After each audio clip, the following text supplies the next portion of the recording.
In 1968, in the small town of Harlan, Kentucky, a school bus vanished.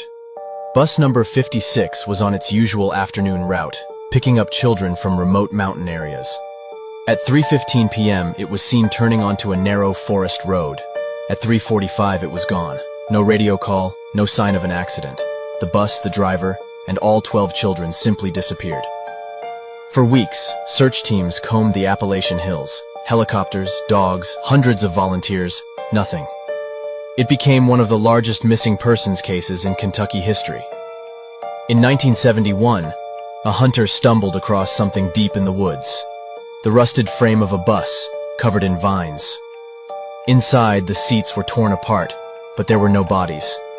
On the dusty windows, 12 small handprints, and the driver's cap still resting on the steering wheel.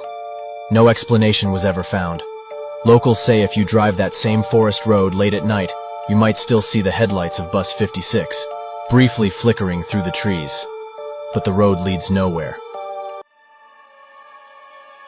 You've ever walked alone in the Appalachian Mountains, there is one sound you should pray you never hear: your own voice. In 2019, a hiker near an abandoned fire road froze when someone behind him whispered his name.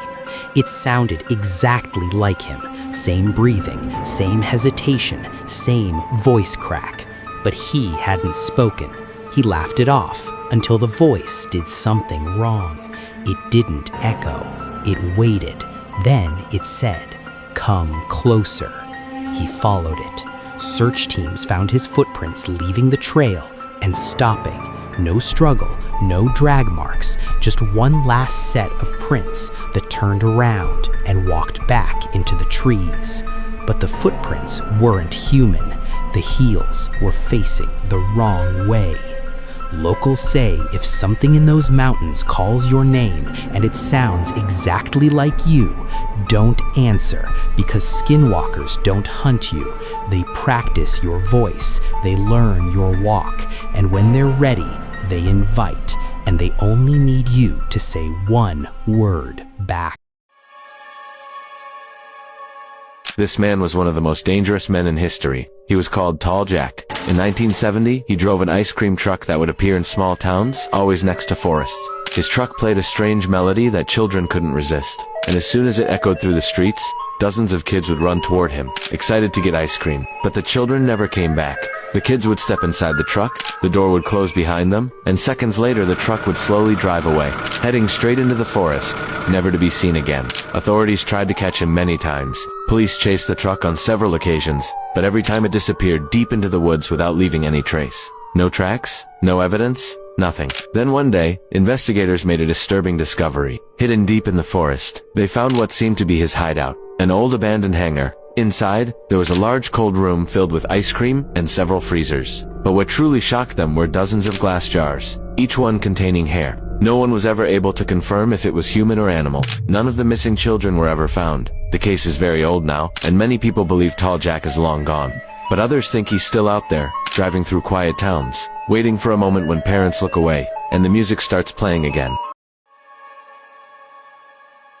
This fast food clown was hiding something far worse than bad burgers. In 1987, in a forgotten corner of Illinois, a small-town McDonald's reopened after years of abandonment. Locals were excited, but something felt off. A new mascot greeted customers. He called himself Ronnie, tall, lanky, with a yellowed clown suit and a painted-on smile that looked like it had been carved into his face. No one saw him arrive. No one ever saw him leave. But every night, kids begged to go back. They said the food tasted better than anywhere else, and Ronnie always gave out special Happy Meals. Then, children started disappearing. A little boy went missing in the play area. A teenage cashier clocked out and never made it home. Police said it was coincidence, bad luck, until a janitor unlocked the maintenance door behind the kitchen. Inside, a staircase leading down. Police raided the building. What they found in the basement was sickening. Dozens of torn uniforms, Polaroids of crying kids, meat grinders still running, and in the corner, a massive cold locker labeled 100% fresh meat. Ronnie was never caught, but even today, locals whisper he's still down there, waiting, watching.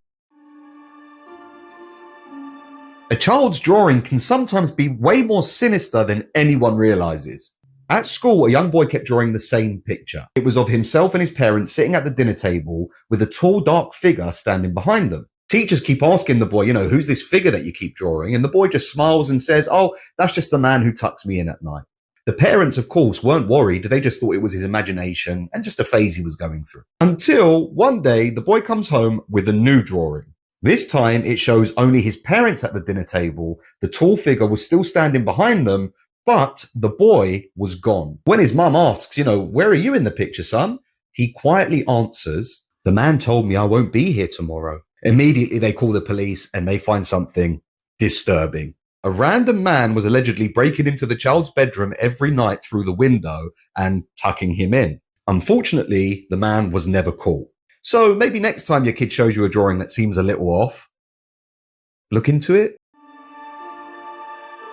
The scariest thing you can see in the Appalachian Mountains, the smiling man, and you should really be careful. For years, people traveling through the roads of the Appalachian Mountains have reported seeing the same strange figure standing at the edge of the forest after dark.